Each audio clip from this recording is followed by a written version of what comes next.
Welcome! Today we're going to locate the password on your Brother machine. Your machine's default password is required in order to update the firmware or to access some advanced features. If your machine was manufactured in 2020 or later, the password will be located on a label on the rear of the machine. Your password will be the characters to the right of PWD. Your password will be exactly 8 characters. It will be case-sensitive and may include letters, numbers, and symbols. For older machines without a password label, use the word initpass or the word access as the default password. When prompted, enter the default password in the password field.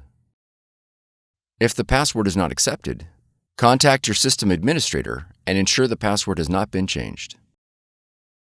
For more tutorials, FAQs, and videos, visit us at www.brother-usa.com. If you found this video helpful, be sure to subscribe. Thank you for choosing Brother.